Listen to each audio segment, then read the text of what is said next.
Good afternoon, everyone, and welcome along to our second session of the Launchpad Ask Me Anything series. If I haven't met you before, my name's David Linke. I'm the Managing Director of EduGrowth, and we're really excited to be able to bring these sorts of programs together for you. If you've joined us via Slido, you can use that to submit any questions throughout today's session, and we'll get as many questions as we can answered this afternoon.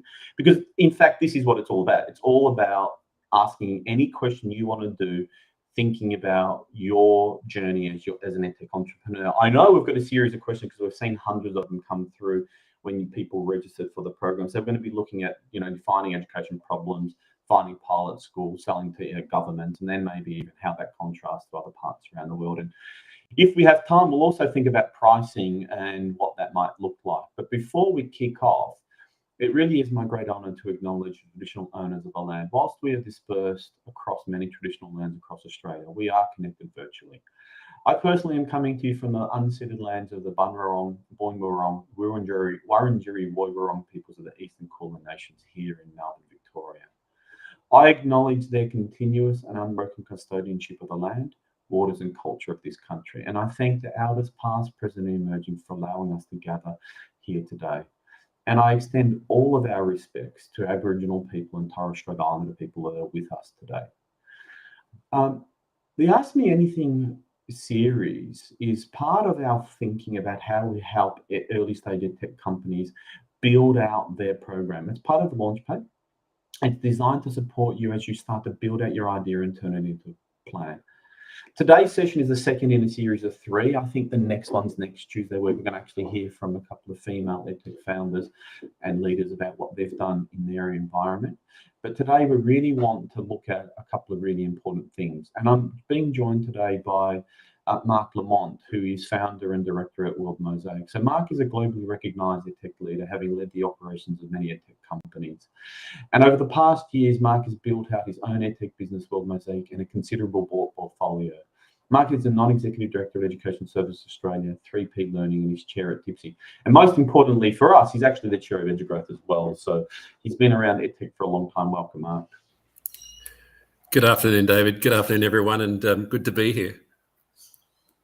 You and I could just have this conversation every day. So, the fact that there's a couple hundred people watching us is just a bonus for us. But we've spent many a time over coffee and wine over the years talking about some of the things we're going to touch on today. So really excited to be able to facilitate. Why don't we just jump straight in? Before we jump, tell us a little bit about your background and how you landed to where you are now. Sure. Back in the 80s, I was teaching economics at a Sydney college, and I was the youngest on staff, and so they asked me to run the computer science program with a new bunch of Commodore 64s that the school had acquired. It was a brand new school. Actually, I ended up being in 3 Sydney high schools over 12 years, all of them brand new, and being younger on staff, a lot younger than I am now, was thrown the education technology bag. And then when the internet came, I basically formalized my relationship with EdTech and moved into setting up my own consulting company initially back in the mid-90s, and ended up working with a startup that listed on the Australian Stock Exchange called World School. Famously launched on a couple of days after the dot-com crash of 1999, lost 2/3 of its share price, but still managed to survive. Sold its digital learning assets by license to the Australian government, and then found myself at My Internet with Dan Ingvars and Matt Diebel back in 2000. There we worked together to establish Australia's first managed internet service called My Internet, which I think 45% of Australian school kids got to the internet through our platform. That was through a relationship with Telstra. We then went international because we had pretty much everywhere except for New South Wales sewn up in Australia. And that then led to selling that business after 5 or 6 years, and then selling it a second time, which was really interesting. And then moving in 2007 to set up World Mosaic, which is my own company, which initially was around creating market opportunities for EdTech companies here in Australia, but also internationally, thus the World Mosaic. We do as much, if not more, business with EdTech companies that are looking to export, as well as others in different parts of the world. And then from there, in the last 6 or 7 years, really have been investing in EdTech platforms ourselves. We now have our own development team. We've built our own EdTech software platforms. We've launched them ourselves. What do they say? Eat your own dog food. So we sort of, applied our methodologies, built a team. And along in my spare time, I just picked up a portfolio of directorships, as David had mentioned. Learned a lot about EdTech through those different portfolio roles, and have basically worked with, I want to say, more than dozens of EdTech companies and agencies around the world, and really delighted to be with this group this morning. And there's so much to cover, but we'll do what we can in the time remaining. 100%. So I agree with you. I think what we want to do is, let's launch off a conversation that I had with Tim Power last week, and we were talking deeply around things about how do you start building out the journey. And I wanted to get your thoughts on, how do you define like a problem, a real problem? How do you know that the thing that you're working on is a real problem in education? When educators tell you that it's a problem, and when you ask them. And so I think it's the first thing to do is don't listen to what I will tell you. Go and ask educators.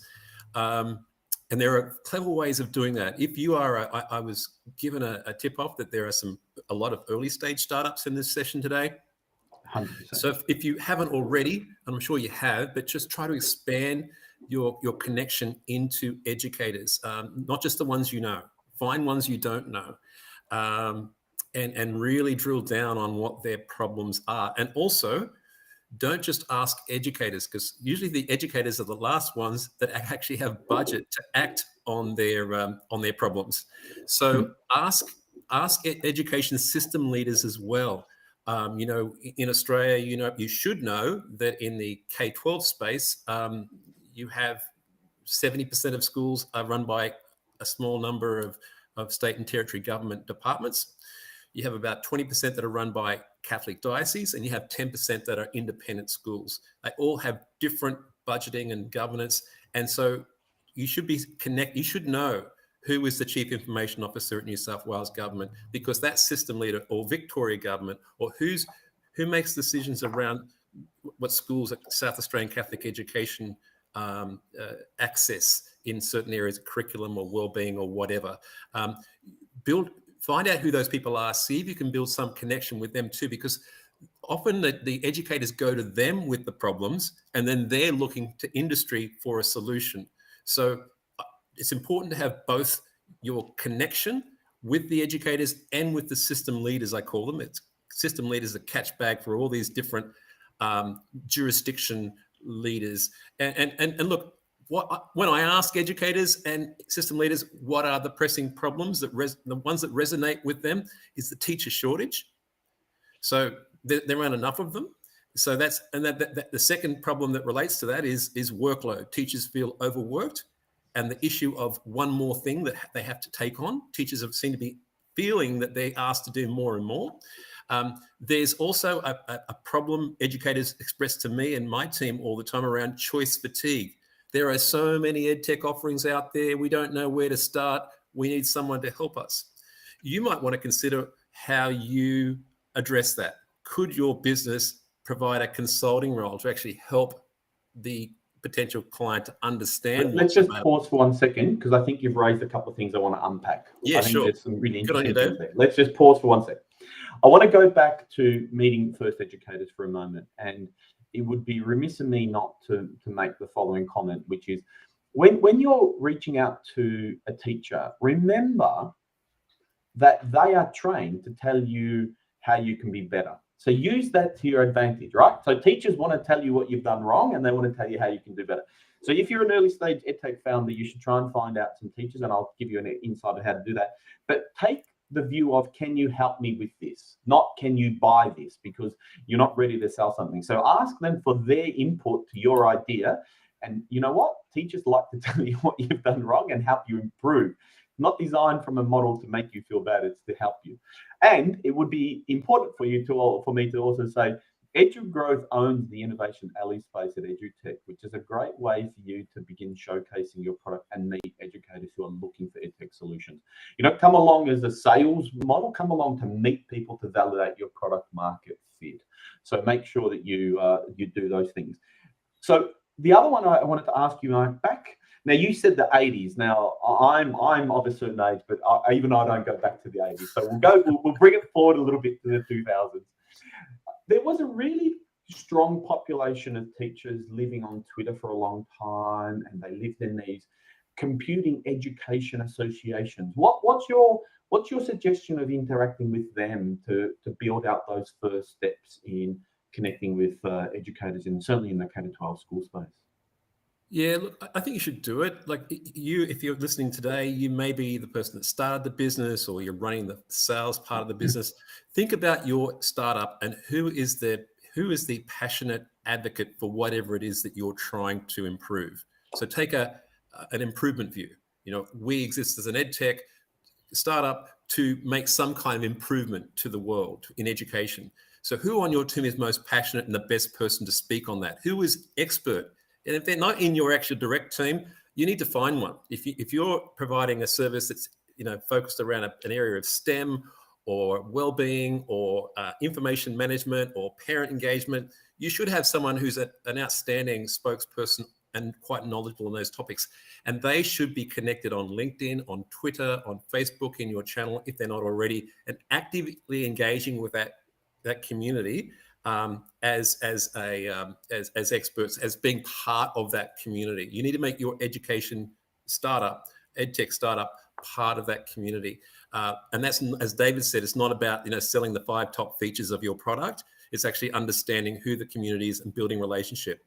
To my earlier question about what problems resonate with educators, yet do not ring up an educator and just try and sell them something directly. If you're in the early stage, absolutely try and build a rapport, a relationship. Ask them about their needs and then throw some ideas to them. If you haven't looked at it, look at the human-centered design approach of being able to actually work with a potential customer on the problem space. What is their problem space? Try and work that out and then come up with iterations. If you're approaching your MVP, you should be testing that with educators and so forth, and then come back to them with some solutions. And so they actually feel like they're part of the process. Some of our best product launches have been done initially in partnership with schools, rather than something we dreamed up in the back room and then said, hey, here's our website, here's our price point, come and buy it. Yeah, I'd agree. And what about the association? So we know that there are some incredibly strong ones. So the Library Association and the Maths Association have been incredible. Yeah. There used to be like computers in schools groups. Certainly New South Wales used to have one, which I can't think of the name of it. Yeah, look, it depends. And you've got Mighty as well. Yeah, there are thousands. There are hundreds of them, or dozens of them at least, in Australia, hundreds around the world. But it really depends on your EdTech category. So if you are, if your solution, EdTech solution, say, was for STEM, then you would want to know all those teacher associations and initiatives that are related to STEM. I'm on the board of Education Services Australia. They're running an initiative called Girls in STEM. GIST, I think it is, or something like that. And so you might want to find out about that and go and connect with them. And then there are Twitter groups on, I think it used to be 8 p.m. every Sunday night, the Australian educator chat. I think Google initially sponsored it. Great move by them. And a lot of teachers come on and talk about, I think recently they were having discussions about the impact of AI and what to do there. And so getting on, if you Google EdChat and find out all the Twitter EdChats, there's actually a global calendar of when all the EdChat events are on Twitter throughout the week, and you can pick the ones that you think target your area. But others, for those of you who are in the information management area, like student management systems, that sort of thing, school e-commerce, school finance solutions, that category is quite different. You would want to be connecting in with groups that have information management as a core piece of their work, and that's quite different. For example, I know Salesforce are very engaged with the information management community through working through government. They don't even necessarily go to schools, they just work with government. And some of you might have, like MyInternet. MyInternet had a solution that did not sell to schools. The MyInternet information management system was sold to jurisdictions. And some of you in the room right now maybe just need to go straight to departments or straight to dioceses. Others, your product category will be more school by school. Let's talk a little bit about that sales process, Mark. Let's start with, how do we like, what's your suggestion for setting up proof of concepts? Okay, look, I can share with you some experiences of things that have worked over the years that I and others I've worked with have been involved in. If you are a startup and you let's say you don't even have a school customer yet, or you only have one or two very tenuous pilot sites, a very effective way of building out additional trial pilot sites is simply to Google and find if your product relates, say, to teaching and learning, so content, some sort of program, teacher wellbeing, perhaps. Think about where your business is and where you can actually reach and meet with teachers, educators in schools. Look up in Google who's providing after-school tutoring for primary school children, or tutoring in maths in high schools. Connect with those tutors. The chances are, let's say 8 times out of 10, they're a local teacher who's tutoring in the part-time. And then you could potentially hire them to get their feedback as an educator after hours on your solution. And in many cases, they end up saying, look, because they've been skin in the game working with you on this solution, they end up saying, look, and this happened to us recently. I went and spoke to my principal and they would like to actually pilot this solution we've been working on. And bang, pilot site. It's only 2 or 3 kilometers from where I live. That's one example. So being quite resourceful, ingenious, working away. Another way would be to have a website that invites schools that want to collaborate on solutioning. Another way is partners. Find a partner who's related in the space, who already works with schools, and work through them. They would be, and go to the Melbourne EdTech Summit and the Innovation Alley and meet educators there too, because I think that events, conferences, I got to say, over the years, conferences are really, really good ways to find people who are your next pilot customer, because the most passionate of the education community tend to go to the conferences and they're looking for something. They're not just at the conference because they've got nothing to do. They're there because they're looking for something. And if you happen to meet them at a forum, another strategy, look at, when you go to the conference, look at the catalog of all the schedule of all the workshops and so forth that are on. Attend the ones that relate to your solution. Listen, engage, ask a question. Say, I'm Mark Lamont from such and such. We spend a lot of time thinking about this. I've got a question for you. We still haven't been able to solve this problem. What do you think? Immediately, everyone in the room knows that you are who you are. They probably heard your company for the first time. They know that you've got a question. And then afterwards, people will come and ask you, say, hey, that was a really good question. Or wait till the end of that workshop at EduTech and go up to the person that gave the presentation and say, look, what you did was, and be honest, be sincere. If you thought there were things that weren't so, if it was not so good a presentation, don't tell them it was, but say, look, there may be what your point of interest is, and get their contact information, and then ask if you could have a chat later. And then don't just try and sell them something on the first call. Ask them more about their network and connect into that network. Your LinkedIn page, your company's LinkedIn page should be more and more network, because essentially this always comes down to relationships. You have to be known. And I still, I used to think that only the best solutions made it in the market, but I don't know so much now. I've got gray hair. Well, I think the ones that are most connected get picked, and they often, through those beat selections, get their resourcing so they can become a better solution, eventually maybe the best. I don't know. All right, let's slow down. I want to unpack some of this. So we've got an idea of thinking about how do we define an education problem. The next thing we're starting to think about is how do we connect the educators. And as a summary, you want to work in your local community. I think your tutoring company idea is really clever. I actually thought about it's a really smart idea. You know, these are people who are generally classroom registered teachers who are working after hours. It's a great idea. Building out those first connections. Your teacher associations or your subject associations are important, and they're very cheap to be a member of, and they run things all the time that you can go and get people in your space to look at.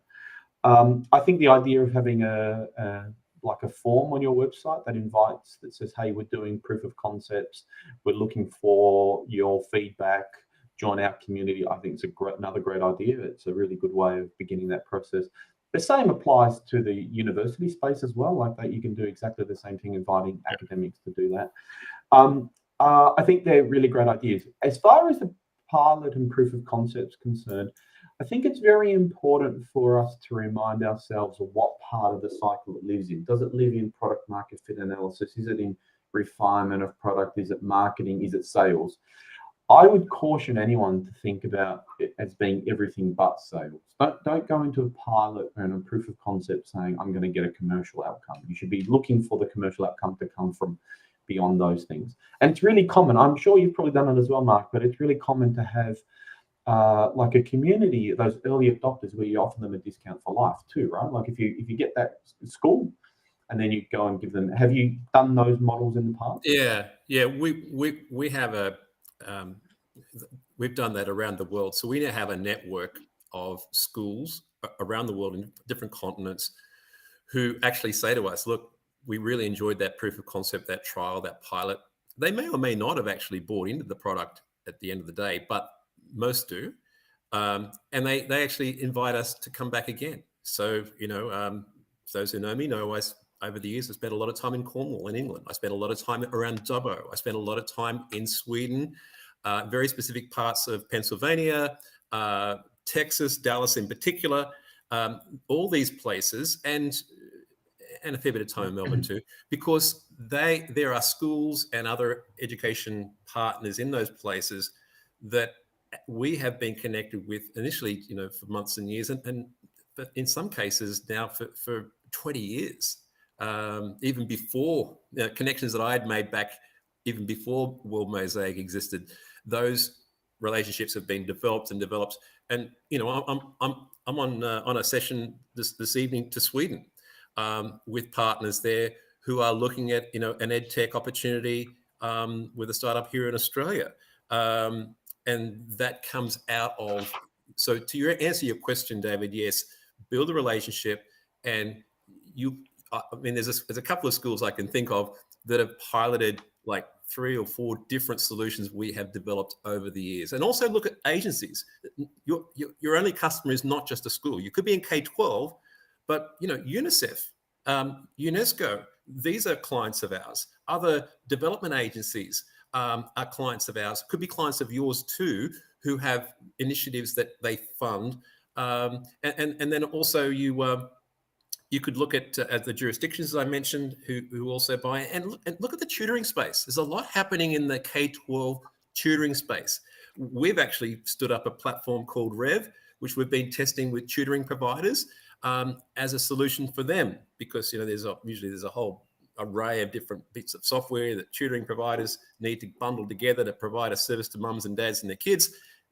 That's a space we're investigating. You might want to think about how your product could live in a home tutoring segment, because that's a huge industry.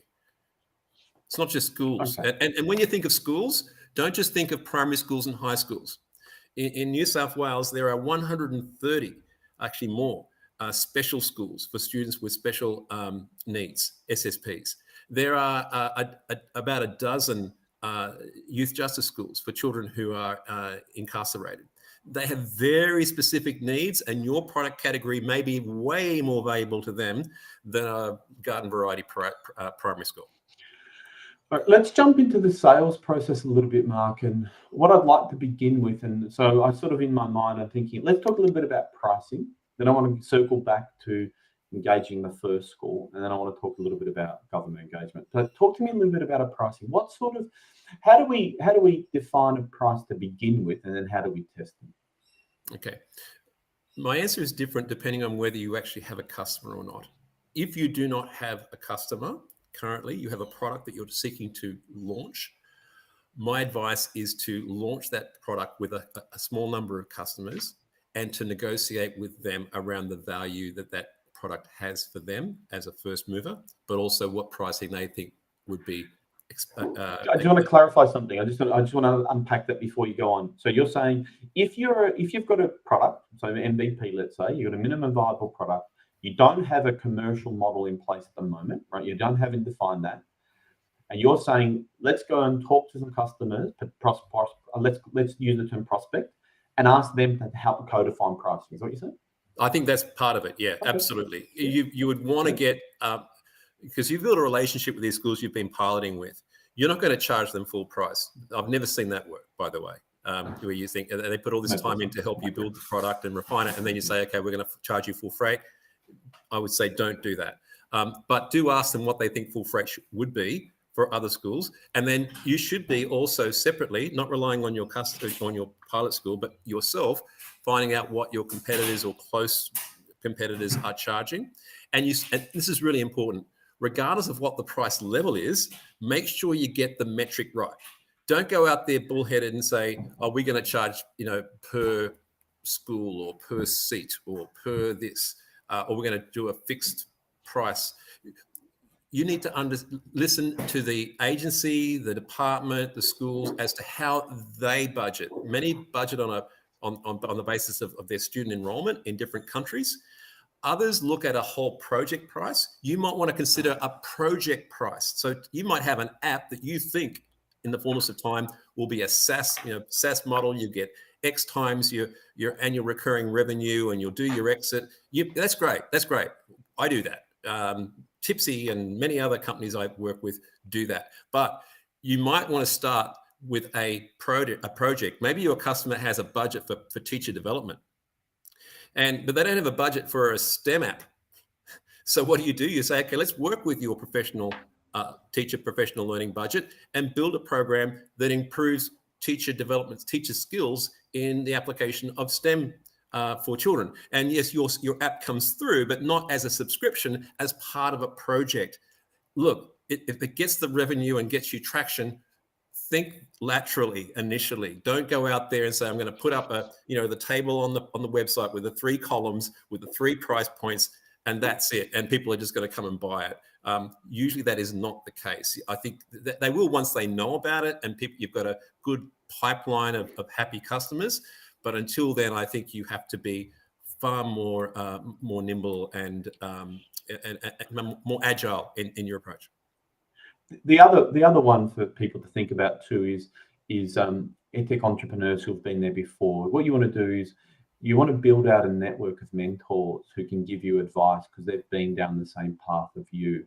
So one of the things that we recommend, certainly if you're an EduGrowth member, and by the way, you should all be, you can get access to our mentor network, and you can actually go and test your pricing with those people who have done it before. And for many years, I've heard people say to me, "My product, I'm going to be $12 a year because it's $1 a month, or I'm going to be $10 a month, which is $120 a year." They seem to be the 2 benchmark or foundations we then work up or down from. You can think, and as Mark said, I think your point is really valid, which is SaaS pricing might come from budget A, but teacher professional development is going to come from a different budget. System improvement is going to come from another budget. So you can actually potentially cut across a lot of them. And a little anecdote, when I was running my own edtech company a few years ago, in Australia, we sold SaaS. In Singapore, we actually sold professional development, which happened to have a SaaS component. It was just different models to fit the market. And that may be the case across, if you're looking locally, it might be across government schools are paying at one point, and independent schools are paying at another. And you can also be really clever with pricing as you start to develop, but you can do things like having a setup and license fee at the front and then having a per annum fee afterwards. You can have a training component, you can build them all together. But it shouldn't be something you worry about in the first instance, right? Yeah. I think once you're actually out there with customers paying, you can become much more sophisticated in your pricing and look at such things as price incentives for your customers to lock in, say, for multiple years.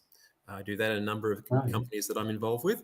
Or scale. If the school is prepared to commit to a license based on their entire enrolment, they might not necessarily have all the children as users, but if they work at a whole of school price, there could be incentives for that. Also, if you're trying to move from individual school sales, maybe into a diocesan sale, maybe I think Lismore's got 20 or 30 or 40 schools, for example. They're very progressive. I was at the Australian Curriculum Conference in Brisbane last Saturday. Saturday morning, there was a table filled with the leadership of Lismore Catholic Education Office. And they obviously, giving up their holiday time in Queensland to be there says a lot about them. So they could buy perhaps your product as a diocese. So if you go to the diocese, and we did this back in the MineNet days, we'd say, look, we've already got X of your schools. Why don't we just do a whole diocese package? And then we went and said, look, we've already got of the 27 dioceses in Australia, we've got half of them. Why don't we just do a national deal? And we did. We actually did a deal for our managed internet service at MineNet with every diocese in the country. And we started with local schools and worked our way up. We started with a board of modems in Canberra with a server stuck beside it for 99 schools, and then ended up with 45% of the schools in Australia. So you need to look at your pricing model as you tier up, TIER, tier from class level to school pricing to jurisdiction pricing to big government pricing, because one day the government might say, what would it cost to have your platform nationally? And you should have thought about that. And that comes to another question about whether your product even fits that jurisdiction space or not. Just hold that for a second. I think we want to talk about that in a second. And a reminder to everyone, put your questions into the Q&A box and they'll end up with us here. So there is a question from Rob. We'll come back to it in a second, Rob, just letting you know we've got it. It is an important question we'll ask in a moment. But I just want to go back a little bit. So foundation pricing, chat to your first engagement with teachers, chat to entrepreneurs, and you're right, Mark, you need to start thinking about pricing levers. And the tips you gave are great, right? So, thinking about classroom pricing, whole of school pricing, whole of year level pricing, classroom, whole of year, whole of school. And then you start thinking about, multi-year discounts, and you start thinking about, I guess, group purchasing options. And volume there's a really discounts and so on. Yeah, 100%. Yep, 100%. And there's a really interesting thing as well in Australia that can be in your favor too, is we talk about jurisdictions, and it's not just the 7 states or the federal government. It actually is within there. You've got the diocese within it. You've got buying groups like partners, all of the members of, I'm picking an example, the Mathematics Association Victoria. You can do things like that. CENET is a good example. Christian schools. CENET based in Wollongong. They're buying tech products on behalf of over 1,000 Catholic schools in Australia. Yeah.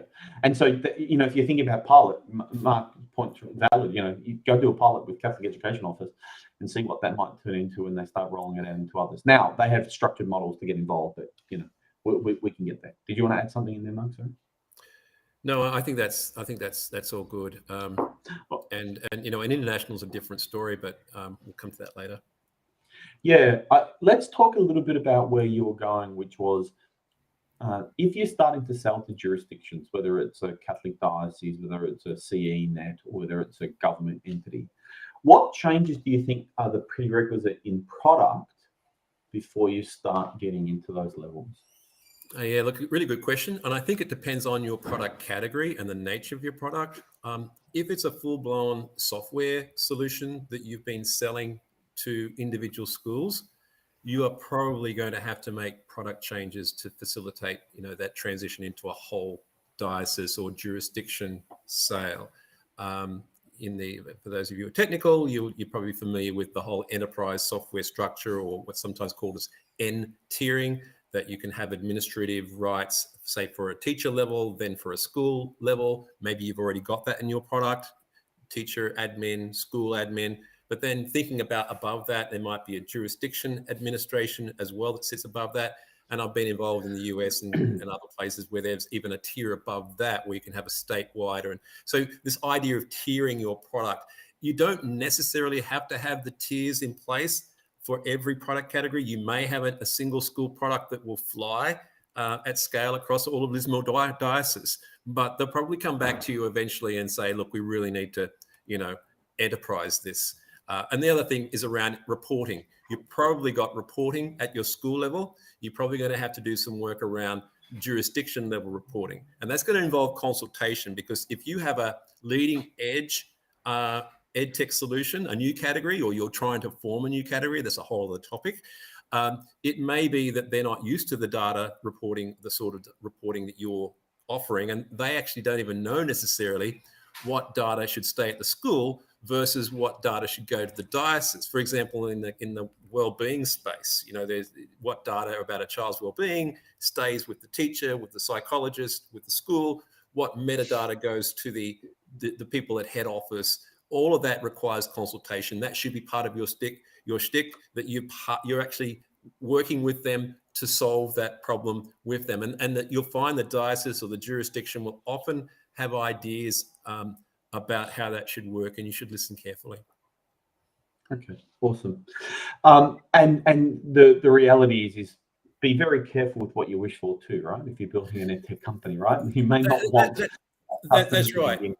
Yeah, absolutely. The other thing I want to say, and I've been looking around at different EdTech homepages and so forth, is be careful of how you position yourself in K-12 EdTech. If your website reeks of lots of wealthy, inverted commas, affluent private schools, that's great. It's great to have wealthy private schools, but that may put you in a box that someone in a Catholic system or a government system school might think, oh, that's not for us. So I challenge you. Do you have a place where people can go to your website and learn about what you could do with a jurisdiction, with a diocese?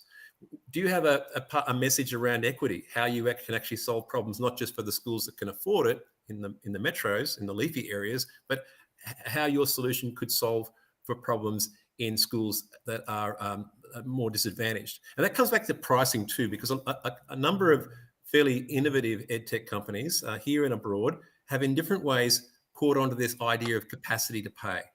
And as part of their corporate social responsibility, this is often only associated with larger companies, but I believe even small companies and startups should also have a corporate social responsibility bent. That's me.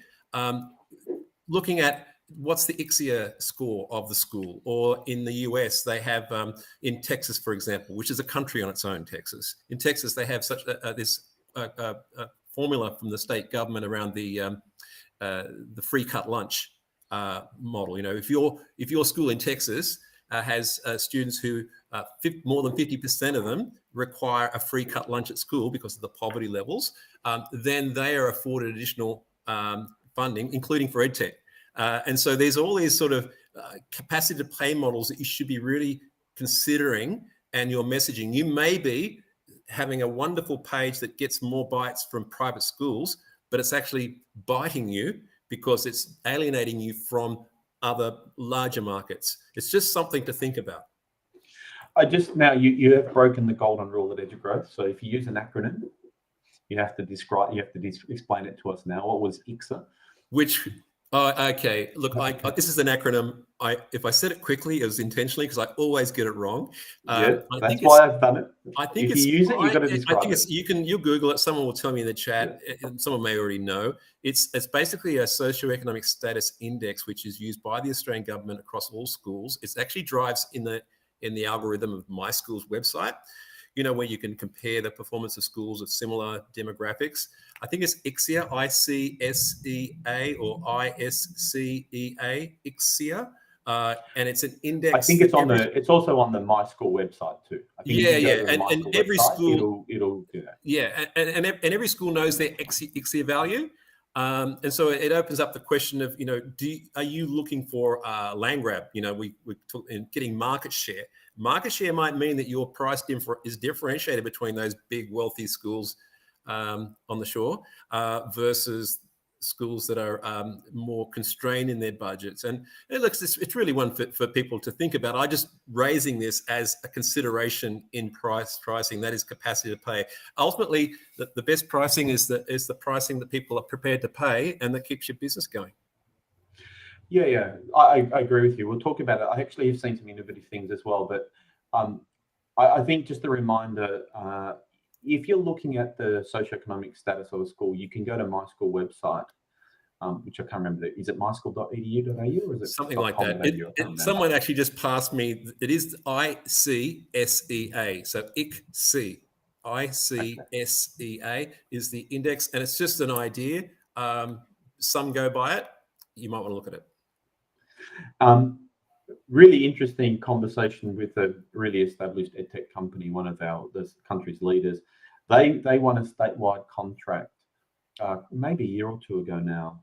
And what they did in pricing was actually really smart. Their competitors did a across the board, per student per annum price and discounted.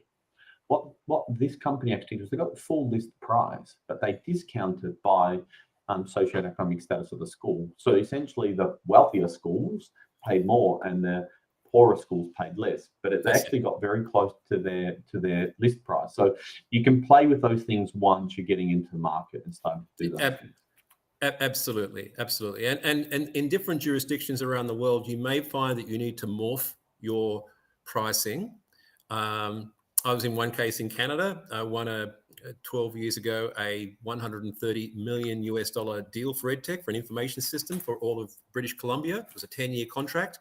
We had to do some major reworking of our pricing model to support 650,000 students in that major piece of work. And it came down to actually building a business case. So there are different ways of adapting.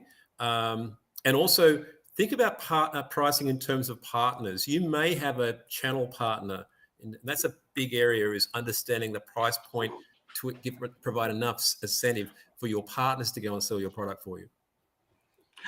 Which sort of leads us to your experience in price point. Like if I was going to sell a student-facing learning object type platform, right? So it's teaching reading, lesson plans for maths, whatever it might be. What do you think? What is your suggestion of what I'm able to get in the market at the moment? Look, almost anything is possible if it's really good and people can't put it down. But just looking at the middle of the market, you should be able to secure $10 per student per year for something like that if it's good quality.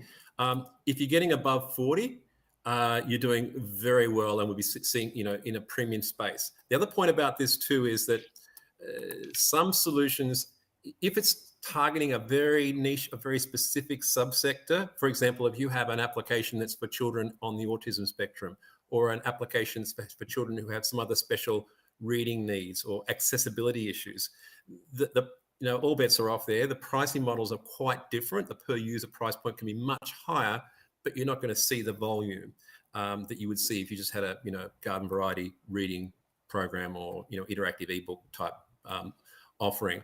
In information management systems, if you've got an application that manages like a Compass or Central or something up or a componentry to those kinds of platforms, the price point can vary a lot depending on scale, volume. But if you get in the US in recent years, you see prices dropping down to between $7 and $15 per student for student management systems. If it's for a medium to large size district. For an individual school, your price point is more likely $20 or $30 per student. And if you're selling just to private schools, that goes up again. So it's quite elastic and hard to, in a forum where you've got, I don't know how many people we have listening today, but so many different product categories. You need to really lock in with your category. It might not even be it might not be an annual subscription. It might be a component, as David was alluding to earlier. There may be an initial consultation fee or implementation fee. There could be some integration fees. There could be some training fees, and then a subscription fee. There are others who go out and say, no, we're going to just roll all that into subscription. You get the lot for a high subscription fee. These are all things to test. So we've got 4 or 5 minutes left. And the question that Rob asked, I think, is a valuable one, which is, what do you think artificial intelligence is going to do to education? And the second part of it is specifically around startups. Give us your crystal ball around where do you think artificial intelligence is going to make its biggest impact in education in the first instance? Yeah, that's a great question. And just coincidentally, and David and I have not discussed this, that was the actual topic of my presentation to the Australian Curriculum Association in Brisbane last Friday afternoon. I was speaking on what AI will mean for education, say by 2030. And I had a room filled with educations and system leaders there, and they concurred with what I'm about to say. There was an acknowledgement that the AI is being largely well, there's a lot of AI, as you know, David and others, generative AI that we've been living with now for some years. But of course, things like ChatGPT have taken our breath away because it's a different way, a much more direct way of accessing, results, answers, information through AI, and so it's sort of gone to a new level. And so I think it's this new level that people are asking about and worried about. The consensus in that group in Brisbane was an acknowledgement that there are different teaching and learning methods. There's a spectrum, in fact, where on one, if you can, I don't know how this relates to your side of the screen, but one extreme, you have direct instruction. Some would say even rote learning practices. There's a correct answer, multiple choice, that kind of approach to teaching and learning, which is easy to assess whether the student got the answer right or wrong. And then on the other end of the spectrum, you have more student-led informal learning methods. And in between, you've got things like project-based learning and guided simulations, and you may have rubrics that are used. And some of you on this call maybe provide lesson plans that speak to this end of the extreme, or lesson plans that speak to this end of the extreme. What the group said is that AI is mostly threatening this end. If you're setting up requiring students to write essays on standard questions that relate to known course outcomes, whether it be in economics or physics or whatever, AI is really good at that. And so you're going to have to think about your assessment strategies. And EdTech is an opportunity that I think there's a meta opportunity for EdTech startups that don't exist to help schools with this. Not just using AI, but understanding how to, leverage it. But on the other end, your more progressive, constructivist approaches to teaching and learning, that's where educators saw that AI is actually quite constructive and useful, because in those strategies, the teacher has an understanding of what the students' formative steps are in being able to demonstrate the outcome. They know the process is as important as the answer. So I think AI will be a great benefit to those educators who lean more on strategies that look at the learning process rather than those who rely on strategies that just require the student to give the right answer. And I think there's something in that. And of course, that's more nuanced than the binary for and against you're going to get in the mainstream media. But I think people in this call would understand that distinction. And I think in that there is some other tech solution. I would agree. I think you're seeing artificial intelligence impact already in systems are at the administrative level, right? Like what time is recess, or who's the teacher, what classroom is it in, all that sort of stuff. So you're seeing that, and they've been deployed for a long time, certainly in higher education. I think the next wave, personally, or the one that will take up the most will be an assessment. I think there'll be artificial intelligence around assessment that will be able to help teachers pinpoint the how a student's responding, and then start helping them look at really big bits of data to be able to see how to help and intervene across that. So I think that's what we'll see. And I can remember a few years ago, it might have been last year, might have been the year before, I interviewed Sandra Milligan at the Melbourne EdTech Summit. Sandra runs Melbourne Assessment, and she talked about a concept I hadn't really thought about until she talked about it, which is assessment fatigue. Machines don't get assessment fatigue. Humans get assessment fatigue. So if you're doing lots and lots of essays and doing lots of these things, you can actually pinpoint some stuff.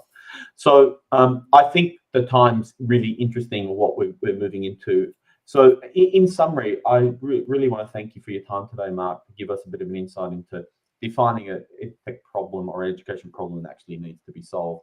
Finding those first evangelists to come on board to try and help you work out whether that problem's real or not, and then starting to set up proof of concepts and pilots and iterating with your customer. I think your ideas around the associations, tutoring companies, the networking groups online that exist, I think are great ways to build those first steps. I reiterate, EduTech is a great place to get customer product market feedback if you're in the K-12 space. Then talking a little bit about pricing, I think it's fantastic. You know, the pricing stuff's really valuable. So thanks very much for your time today, Mark. Really appreciate it. Thanks very much, everyone. Thanks for the questions, and appreciate it, David. Hope you got something out of it. We'll see you soon. Awesome. So before we finish up today, just a reminder that EduGrowth coordinates the Innovation Alley at EduTech. It's on from the 24th to the 25th of August. It's a great opportunity to get your solution in front of the eyes of 8, 9, 10,000 teachers who come through that space over the 2 days.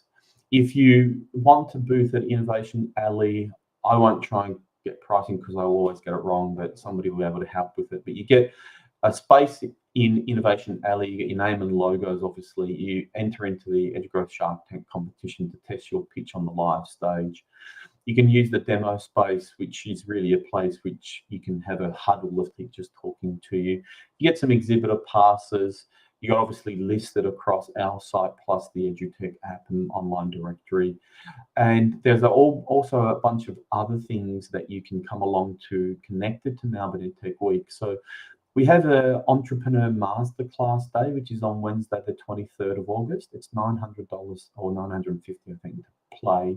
And what we're doing on that day is we have a really deep dive into we're beginning with global investment in EdTech. We've got Pat Brothers from Holland IQ, who's really one of the leading thought leaders on this, global thought leaders. We're doing a session about how to sell to schools, how to sell to universities, how to sell to jurisdictions. We're then going to do a piece around investor profile and their feedback.